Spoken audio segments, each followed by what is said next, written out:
Hi అండి. My name is Diya Williams. క్రిందటి వీడియోలో మనము పద్య భాగము నుండి, గద్య భాగము నుండి మరియు ఉపవాచకము నుండి మనకు ఎక్కడ ఏ రోమన్‌లో ఏ క్వెషన్స్ అడుగుతారన్న విషయాన్ని మీకు వివరించాను. ఇప్పుడు వ్యాకరణ విభాగానికి సంబంధించినటువంటి రోమన్స్ మనం ఈరోజు తెలుసుకుందాం. ఇందులో మొదటగా 9వ రోమన్ ఇది లేఖ. లేఖలో మనకు 2 ఇచ్చి 1 రాయమంటాడు. 5 మార్క్స్. మనకు మొత్తం లేఖలు ఎన్నున్నాయి? 4 ఉన్నాయి. మొదటిది పుస్తక ప్రేషణ విషయ పత్రము, పుత్రేణ పుత్రికాయ పితరం ప్రతి విషయ పత్రము, జ్వరస్య విరామాగ్రహణాయ అభ్యర్థనా పత్రము, సోదర్యాః వివాహార్థం విరామాగ్రహణాయ అభ్యర్థనా పత్రం. ఇవి మొత్తం 4 ఉన్నాయి. మొదటి 2 నుండి ఒక లెటరు, చివరి 2 నుండి ఒక లెటర్ అడగడం జరుగుతుంది. కొన్ని సందర్భాల్లో కానీ ఇవ్వచ్చు. ఇక్కడ నేను జ్వరస్య విరామాగ్రహణాయ అభ్యర్థనా పత్రము, సోదర్యాః వివాహార్థన పత్రం 3-4 లెటర్స్ నేర్చుకోమని చెప్పడం జరుగుతుంది.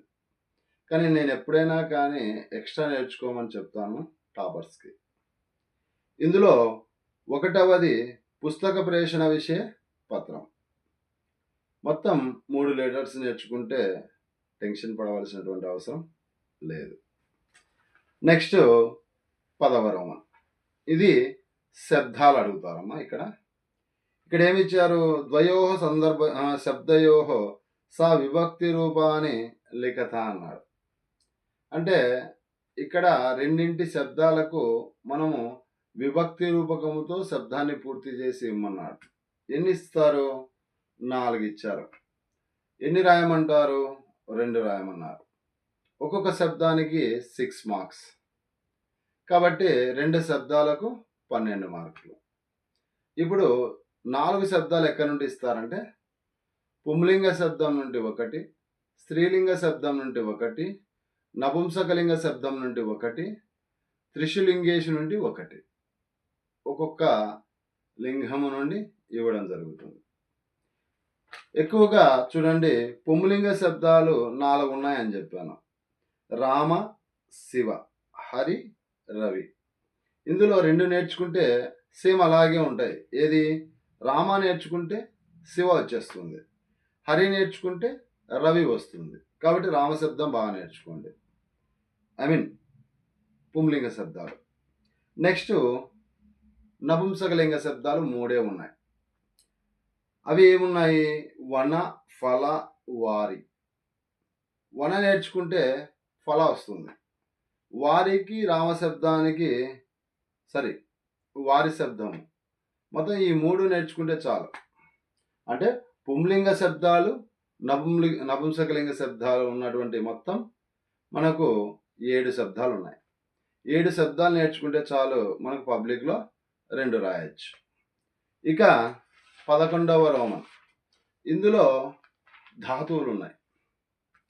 ద్వయోః ధాతురూపాన్ని లిఖత అన్నాడు. మనకు రెండింటికి ధాతువులను వ్రాయండి అన్నారు. ఇందులో మనకు 4 ధాతువులు ఇచ్చి 2 రాయమంటాడు. మనకు ఒక్కొక్క ధాతువుకు 3 మార్కులు, 2 ధాతువులకు 6 మార్క్స్. ఇక ధాతువుల విషయానికి వస్తే ధాతువులు 2 రకాలు. పరస్మైపది ధాతువులు, ఆత్మనేపది ధాతువులు అని మనకు 2 రకాలు ఉన్నాయి. కానీ ప్రతి సాంస్క్రిట్ లెక్చరు మీకు ఇక్కడ పరస్మై ధాతువులు మాత్రమే మీకు నేర్పిస్తారు, చాలా ఈజీగా ఉంటుందని. ఈ పరస్మై ధాతువులు 5 రూపాలు ఉన్నాయి. ఇక్కడ ఈ 5 రూపాలను నేర్పిస్తారు. ఇందులో ధాతు రూపాలు వచ్చేసి మొత్తం 10 ఉదాహరణలు ఉన్నాయి. ఏవి?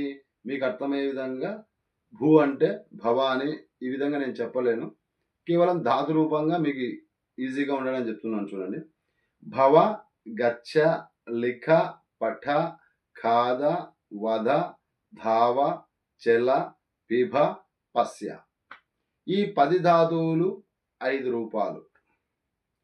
ఇవి నేర్చుకుంటే మనకు ఖచ్చితంగా 3 లేదా 2 రావడం జరుగుతుంది.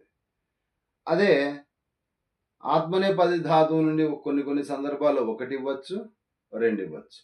కాబట్టి మనం పరస్మయ ధాతువులు ఏవైతే ఉన్నాయో అవి 5 రూపాలు ఖచ్చితంగా నేర్చుకొని తీరాలి.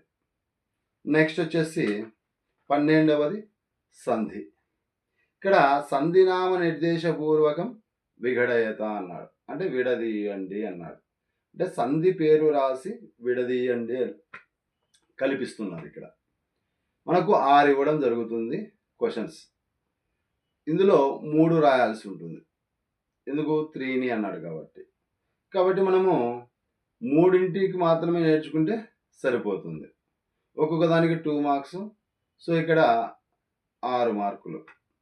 ఇక్కడ మనకి ఎన్ని సంధులు ఉన్నాయి? సవర్ణ దీర్ఘ సంధి, గుణ సంధి, వృద్ధి సంధి, యనాదేశ సంధి, అయవాయవ సంధి, పూర్వరూపక సంధి. సో ఈ 6 సంధుల్లో నుండి మనకి పబ్లిక్‌లో 6 ఇవ్వడం జరుగుతుంది.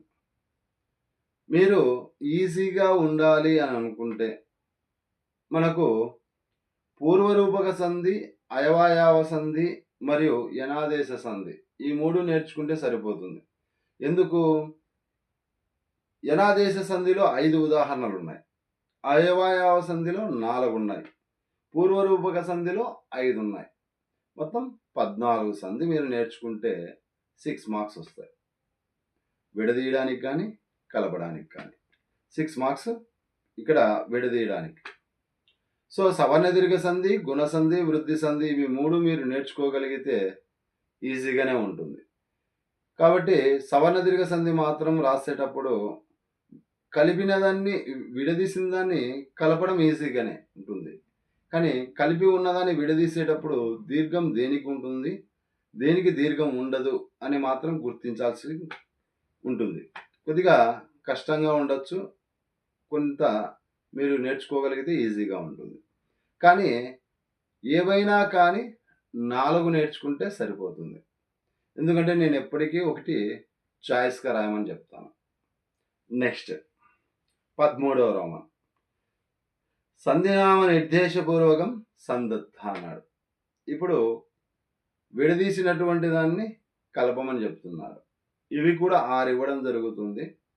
3కి మనం ఆన్సర్ చేయాల్సి ఉంటుంది. ఒక్కొక్క దానికి 2 మార్క్స్, టోటల్ 6 మార్క్స్. ఇప్పుడు నేను పైన ఏదైతే చెప్పానో దానిని క్రింద కూడా అదే మీరు తీసుకోవాల్సి ఉంటుంది. సో ఏవైనా 4 సంధి. నెక్స్ట్ మనకి 14వ రోమన్లో ఆంధ్ర భాషాయం వా ఆంగ్ల భాషాయం వా అనువదిత అన్నాడు. ఇక్కడ సంస్కృత పదాన్ని ఇస్తారు. దానిని తెలుగులో కానీ ఇంగ్లీష్లో కానీ రాయమని చెప్తారు. సో ఇక్కడ మనకు 5 ప్రశ్నలు ఇస్తారు. వాటిని తెలుగులో కానీ ఇంగ్లీష్లో కానీ అనువదించాలి. ఇక్కడ మనకు లెసన్లో మనకు వచ్చిన గ్రామర్ పార్ట్లో వర్తమాన కాలం నుండి 5, భూతకాలం నుండి 5, భవిష్యత్ కాలం నుండి 5, సుభాషిత వాక్యాన్ని నుండి మొత్తం 10 ఇవ్వడం జరిగింది. అంటే టోటల్ 25. అంటే వర్తమాన కాలం నుండి 1, భూతకాలం నుండి 1, భవిష్యత్ కాలం నుండి 1, సూక్తి వాక్యాన్ని అంటే సుభాషిత వాక్యాన్ని అనే దాని నుండి 10లో 2 ఇవ్వడం జరుగుతుంది. కాబట్టి ఈ విధంగా మీరు అర్థం చేసుకొని ఏవి చదివితే ఈజీగా ఉంటుంది అని మీరు గమనించి మీరు చక్కగా నేర్చుకోగలరని నేను భావిస్తాను.